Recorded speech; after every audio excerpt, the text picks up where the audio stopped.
In today's show, I'm looking at must-draft players for points leagues on Yahoo and on ESPN. I'm also looking for Michael Bolton. Thanks, Josh. It's Michael Bolton here, and it's time for another episode of the Locked On Fantasy Basketball Podcast. Let's get to it. Let's get to it, indeed. You are Locked On Fantasy Basketball, your daily fantasy basketball podcast, part of the Locked On Podcast Network.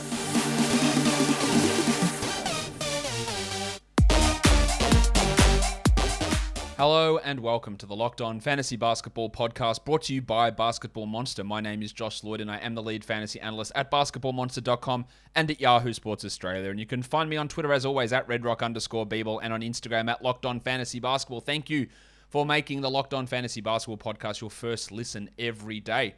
Quick reminder, Wednesday, 13th of October, 4 p.m. Eastern, it will be my 2,500th show ever. And we are doing a 4-hour live stream answering questions from as many people as can get those questions in, with plenty of guests, just preparing you for the upcoming season. It'll be live on YouTube, so check that out over there. Now, today's show is, should I go full YouTube here and go full clickbait? You do not want to leave your draft without these guys. Forget everyone else. This is how you crush your league. Fireworks, explosions, whatever. Of course, that's all bullshit.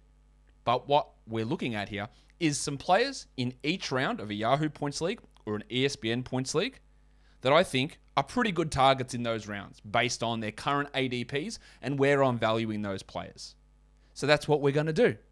We're going to talk about them from a perspective of, hey, these guys are in this round. I think there's some good value there.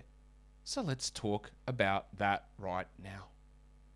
In round one, it's the same guy on Yahoo and ESPN because they've both got Jim Harden a little bit too low. Like, Harden can very, very easily be the number one player this year. There's no guarantee that Nikola Jokic is number one. No one thought he'd be number one last year, and he stepped it up. He could be. He probably still is the guy you take at number one, but Harden can be number one this season, especially if Kyrie Irving remains unvaccinated. Harden is currently ADP 6 on Yahoo, and on ESPN, I believe it is actually exactly the same. It's at number 6 over there as well. He shouldn't be getting outside the top 3 or 4. So when we're looking at the best value pick in that first round, he's the guy that seems to slide the most and the guy that I'm pretty interested in targeting. You know, if you end up with Yanni or some people get confused when I say Yanni. It's actually Giannis Antetokounmpo, in case you don't know who it is. It's actually this bloke. Giannis Antetokounmpo. So Giannis, or Yanni, is a guy you can take at 1 or 2.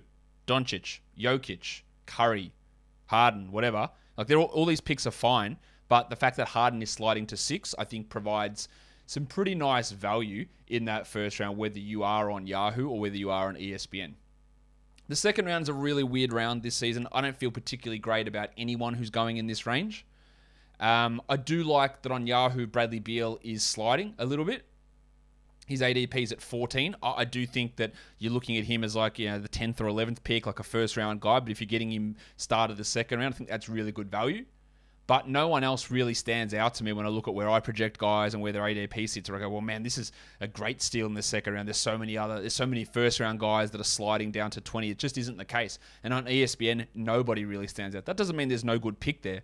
It just means there's no really standout, huge value option of players who tend to slide into that area. The guys are just what they are. There's a lot of risk associated with players there, just with uncertain situations, whether that's a new coach for Domantas Sabonis, a Russell Westbrook impacting LeBron James, Levine and Vooch playing on the same team for a full season along with DeMar DeRozan. Like, those sort of things lead to that concern. Is Zion's foot healthy? Is Kyrie going to play? Like, these are the guys who are getting drafted in that second round area, and you just don't know what to do with them there. So I think Beal probably stands out, and ESPN, again, no one really stands out to me as being a great option there. In round 3, a few more interesting options there. I think then we look at the double royal, Julius Randle.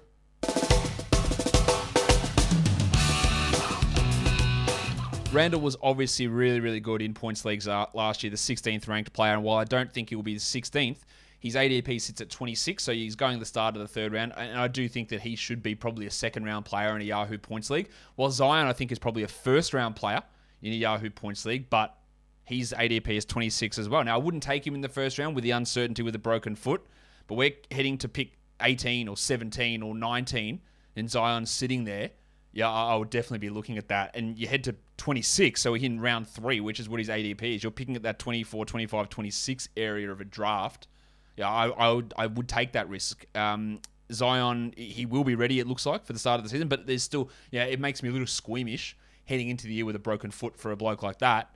But, yeah, I think there's 20 spots of value potentially coming, maybe 15 spots of value coming for him if you're getting him in the third round there. And in certain circumstances, that's going to be worth it. On the ESPN side of things, we're looking at Zach LaVine, who is got an ADP of 36, so back end of the third round. I reckon he's a second-round guy, like top 25 sort of a player. And getting him back end of the third round, I like that. I also think, yeah, you could look at Shai Gilgeous-Alexander there. I am worried about him missing some games with perhaps not overly serious injuries. They're not just going to sit him. They're not just going to be like, you're not playing. Like, that's just not going to happen. And he should be able to be a top 20 player. So he's an interesting third-round guy as well. But I feel more confident with LaVine at that ADP of 36 over on ESPN versus where I think he's going to finish in terms of their rankings for this season. Now, if you are looking to start a new fantasy league and you've got friends from work or friends from school, and maybe they come from playing fantasy football, we want to get more people playing fantasy basketball, as many as possible. Why don't you try the Sleeper app? It uses a system very similar to fantasy football. You pick one game per week for each player, and it is points only. So it's like fantasy football. So you bring all of your mates together, start a new league. The Sleeper app is super easy to draft on. The draft room looks great. Great chat functions, dynasty keeper options, third round reversal in your drafts. Everything is very easy to use with their points only format and their game pick format, which is just one game per week, which for people who aren't hardcore into fantasy basketball can really be an easy way for them to come in and just choose one game for the player for the week, and you set your lineups and you're done. Very much like fantasy football. So give Sleeper a try and see how your friends like it. All right. Let's move back and look at round 4. And here's where some value starts to arrive. And this ties into an auction strategy of perhaps not reaching up for those top guys, because auction prices get tied to ADP numbers and they often tend to be overvalued. Whereas in these middle rounds, there's a lot of guys who I think are undervalued, and you can get a lot of them at these values. And it's not going to be possible for you to get all those guys that I've got listed there for Yahoo. So I've got Ja Morant, De'Aaron Fox, Clint Capella, and Kristaps Porzingis. Like, you only have one fourth-round pick.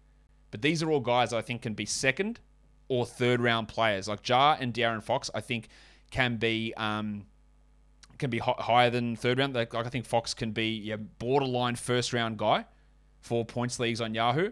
I think Ja Morant jumps up pretty considerably into the third round in a points league. But yeah, you're getting them at a much lower spot based on that ADP. You know, Capella probably going around too late, going in round 4 here, and then Porzingis as well. We know that there is an injury risk, but again, top 25 is not. It's not a complete stretch for him to get there.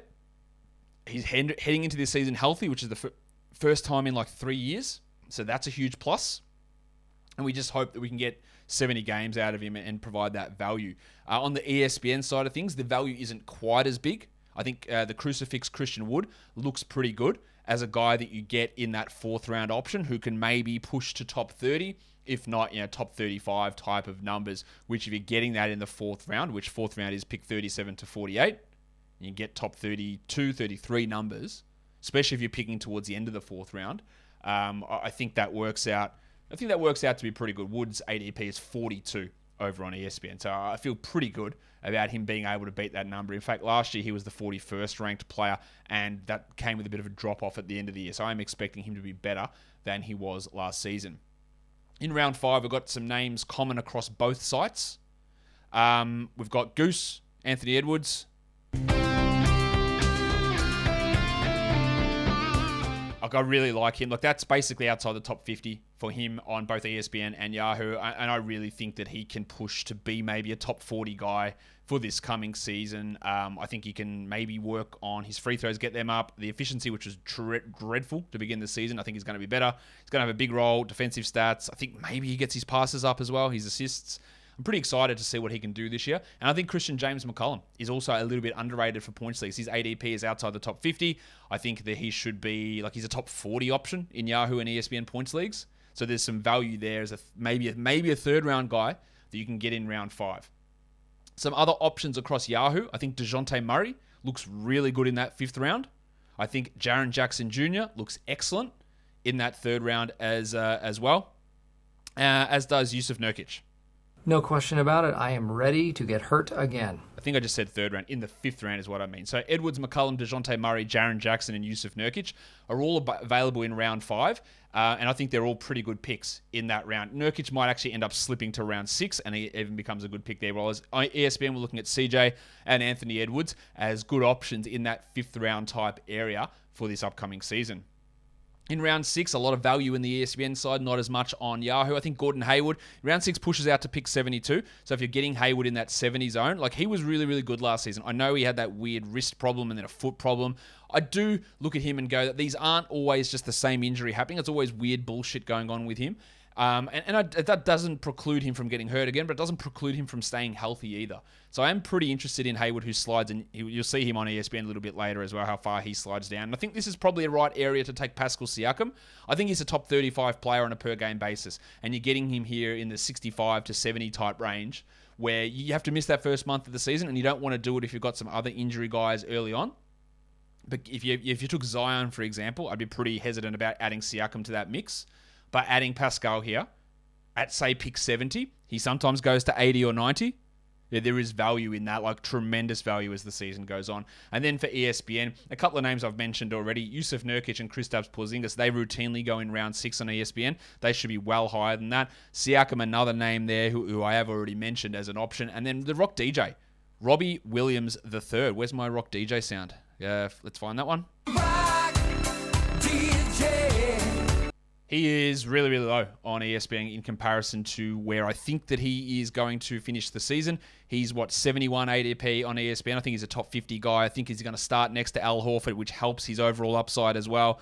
He's not as good in a points league as he is in a category league, but he does get a boost in ESPN's points league format because they do take into consideration field goals made and field goals missed, or field goals attempted, sorry. So efficiency is somewhat factored into that where it isn't across on Yahoo. So I think there is some value. Some value there for the Rock DJ heading across on the ESPN site. Guys, football is back, and the number one spot for all of your football action is Bet Online. Pro, college, whatever it is, Bet Online has you covered with an new updated site and interface and more odds, props, and contests. It is your number one source for everything football. Head to the website, betonline.ag, or use your mobile device today and use our promo code LOCKEDON, and you can get a 50% welcome bonus when you sign up. Whether it's football, basketball, boxing, or even your favorite Vegas casino games, don't wait. Take advantage of all of the offers that BetOnline has available for you for the 2021 season. BetOnline is the fastest and easiest way to bet on all of your favorite sports. BetOnline, where the game starts. And while you're watching those sports, and while you are betting on those sports, have a Built Bar. It is the best tasting protein bar ever. Built Bar comes in 9 standard delicious flavors, but they bring out all these special ones. They've got cookie chunk and grasshopper cookie, and there's a strawberry puff one that's coming out at the moment, plus the old favorites, raspberry and orange, and cookies and cream and coconut as well. But they're not just delicious. They taste like candy bars, and that's awesome. But they're protein bars, and they're healthy. 17 to 18 grams of protein, 130 to 180 calories per bar, 4 to 5 grams of sugar, and just 4 to 5 grams of net carbs. And you can get these bars for 15% off by going to built.com and using the promo code LOCKED15. So go to built.com, use the promo code LOCKED15. Who's had a Built Bar? If you are on YouTube, drop it in the comments if you had a Built Bar. Tell me they're not delicious. They are unbelievable. So go to built.com, use the promo code LOCKED15, and you get yourself that 15% off of Built Bar, the best tasting protein bars ever. All right, let's move back now and take a look at round 7 for points leagues. Yahoo. Maximum Derrick. Derrick White is available in round 7 in a lot of leagues. His shooting hasn't been great in the preseason, and that plagued him last year. Maybe he never gets that hyper-efficient shooting back, but he's going to get a lot of shots. He's going to up his assists. He's going to get defensive stats. I really like him in round 7. D'Angelo Russell, much better points league guy than category league player. Like, he's a real top 50 option in points leagues, but you get him in round 7. CARIS LEVERT, the back does scare me. They do think that he'll be ready for opening night, but again, this is a top 50, top 40 points league sort of a player that if you're getting him at 75 or pick 80, yeah, that's worth the risk, I think, getting that level there. And Kevin Porter Jr., cousin Kev, he's available in round 7 of Yahoo leagues. He's a much better points league guy than category league guy. He's going to be inconsistent. We've seen that through the first 2 preseasons game. One massive and one absolute shitfulness one. But overall, should be a top 50 fantasy points guy, and you can get him in round 7. On the ESPN side of things, Tyrese Halliburton, he's available in round 7. I really like him there. Again, efficiency counts on ESPN, so that boosts him a little bit. I like Malcolm Brogdon is a round 7 option there. Probably get 10 to 15 spots on his ADP in terms of where the value is. D'Angelo Russell, as I mentioned already. And then weirdly, in round 7, OG Anunoby sitting there. If you're in a category league, that's just one of the biggest smashes you'll ever find. But even in a points league, that's really good value for OG Anunoby, getting him in round 7. Remember, round 7, pick 73 up to pick 84. He's not as good in a points league, OG, as he is in a category league, but he can still crack the top 50, like really easily. So a lot of value there. And then this is where Spencer Dinwiddie comes in. Now, I think that this ADP for Dinwiddie is too high for a category league, but it's too low for a points league. He's going to rack up. He might average 20 and 8 this season. Doesn't do much in other areas, but 20 and 8 is definitely not a guy that you want. Like, he's not worth the 80th pick. Like, he's worth much more than that. But you can get him in this round 7 type area and really bring some value to your squad. In round 8, that's where Dinwiddie's going on Yahoo League, so the same sort of story applies for him there. Much more value in points leagues and category leagues. And then 2 guys that get maligned for their category league value, but they're actually quite solid in points leagues. One of those is Andy Wiggins, and the other one is Rowan Barrett Jr. Now, Barrett probably takes somewhat of a hit because of the arrival of Walker and Fournier, but he can also improve as he heads into year 3, so he can do a few other things better. So I think that sort of evens out and leaves him as a round 8 sort of a fantasy player who can provide round 7, maybe round 6 numbers in points leagues. For ESPN, this is the area where Derrick White's available. You get him. This is where Jaren Jackson's available in round 8. Holy shit. Guys, that is just a ton of value to get Jaren Jackson in round 8. Round 8 is pick 85 to 96. Look, that is unbelievable value. Rashawn Holmes is available in round 8. Rashawn Holmes. And this is, again, what I say. Like, if you're doing an auction, look at all these names that you can get at these super cheap prices on ESPN. Like, what are you doing? Darius Garland. Garlo. He's available in round 8. As is Alf Stewart. That is just... Is that you, Mr. Stewart? Well, who the hell else do you think it'd be?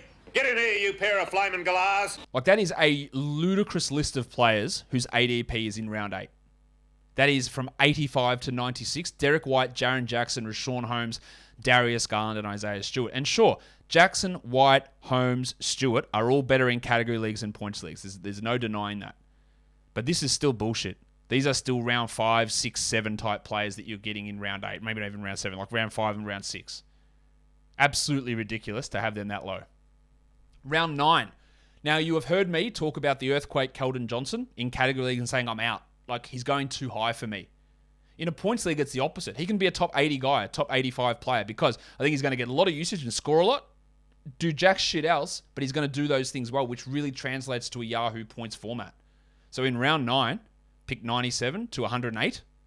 It's great to get Keldon there, who should be a top 90, 85 player. I think Wendell Carter Jr. and Jalen Suggs, 2 Orlando teammates, also make a little bit of sense in round 9. They have probably maybe 10 to 15 spots of value based on where their ADP is. And then on Yahoo, there are some real, on ESPN, there's some interesting ones. Mike Conley's ADP is 99. I think he's better than that. Yes, there will be some issues with him resting games, but when we're down at this area outside the top 100 potentially, yes, you take him every day of the week. And there is no one person, kids, I know, just a blanket cover your ears at this point. There is not one person in the world that can tell me what the fuck Jonas Valanciunas is doing down here. It's Big Vucevic. And then I pushed the wrong button. Jonas Valanciunas. That's embarrassing. Anyway. Why is Jonas Valanciunas down here? This makes no sense whatsoever.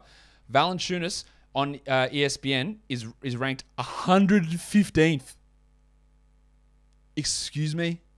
115th. He was the 47th ranked player last season. His ADP is 103.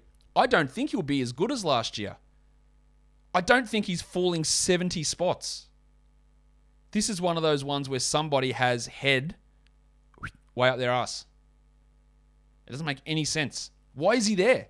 Is it an oversight? Do they think that they're just running with Jackson Hay? I don't know what's going on there. It feels like I'm wrong. It feels like my numbers are wrong. Like I have to look at it and go, what is going on? Because it doesn't make any sense. But I know I'm harping on this because it's crazy. Marcus Smart's available in round 9 in ESPN leagues. And Bogdan Bogdanovic is as well. I think both of those guys can return a round or two's worth of fantasy value there. Round 10, Al Horford starting. Horford was good last season. All right, he is a round 10 option. This is 113 to 120. That's the round area we're looking at here. He's available there. I think he's a top 100 option in points leagues. He won't be sitting back-to-backs. They're not going to send him home like last season. He might not play 30. In fact, he definitely doesn't play 30 minutes. But if he gets 28 or 27, he beats this easy, as does NICKEIL Alexander-Walker. Ridiculous that he would be available in round 10 on a Yahoo league. I think most drafts happening now, you'll see him start to go high, but this is bullshit. And then on ESPN, Gordon Hayward's available in round 10. I know you might be worried about the injuries, but my guys, Gordon Hayward going at like pick 115 is insanity. What is his actual ADP before I lose my mind even more? It is 110. What are we doing? Miles Bridges is available here as well. That doesn't make a lot of sense, does it? And then Kevin Porter Jr. is also available here. That's 50 spots of value you're getting for KPJ. Now, he may not last. His ADP tells you he lasts. He's ranked 134th, Kevin Porter. His ADP is 115th. You take him at 100, 90, you're still just extracting the absolute urine out of your league. And for those of you who don't know what that means, I mean, you're taking the piss. Like, that is just taking the piss, really, to get him at that spot. It's ridiculous. Round 11, Montrezl Harrell. I think he's being undervalued a bit. Now, I don't particularly like Harrell as I think he gets overrated for fantasy. I think he gets overrated in real life. But he does put up numbers, and the Wizards are not going to have Thomas Bryant for chunks of this season. And Harrell's going to put up numbers. And he's getting drafted really late. Tyler Herro, impressive in the preseason. The rankings for him went too far in the other direction. I like him there. Mason Plumlee, Dillon Brooks, and Mo Bamba. Really, really good round 11 selections who could become round 9 type players. On ESPN, it's Tyler Herro again in that area. I have to do it. Everyone has a hero. True. 0 people shouldn't have a hero. Yeah. And then the old diseased scrotum, Evan Fournier in round 11. Well, this is a top 100 sort of a player, I think, on ESPN's format. And he's available up to round 11, which we're talking at up to pick 132 in that sort of range. Yeah, that's pretty ridiculous to have him there. Round 12, Jordan Poole. He probably will start going earlier than this. I don't mind getting him in round 10. But the ADP currently says this is where he is. Eric Bledsoe in a points league. I don't mind getting him there. Lou Dort, not someone I draft in category leagues, but in points leagues, sure, knock yourself out. Tyrese Maxey and Josh Giddey. Some really interesting late picks here. And then on ESPN, we're looking at Evan Mobley, who's really, really late there. It looks like he's established himself as a starter. You got Al Horford, who's available in round 12. Jordan Poole and Mason Plumlee there as well, who could be an option for you in that last or second to last round. Then the last round, just take flyers on guys. You take a Trey Murphy, take any of these other guys that slide down into round 12 and see, or into round 13 and see exactly how that does pan out for you. It's going to be interesting to see how that all goes for this season. Guys, that will do it for me today. Don't forget to follow this podcast, Apple Podcasts, Google Podcasts, Stitcher, Spotify, and on the Odyssey app. If you're on YouTube, thumb me up, ring the bell, leave a comment, share it, subscribe, hit the red subscribe button. It's pretty easy to do. You know how to do it. And be ready for episode 2500 coming up on Wednesday. Guys, we are done here. Thank you so much for listening, everyone. See ya.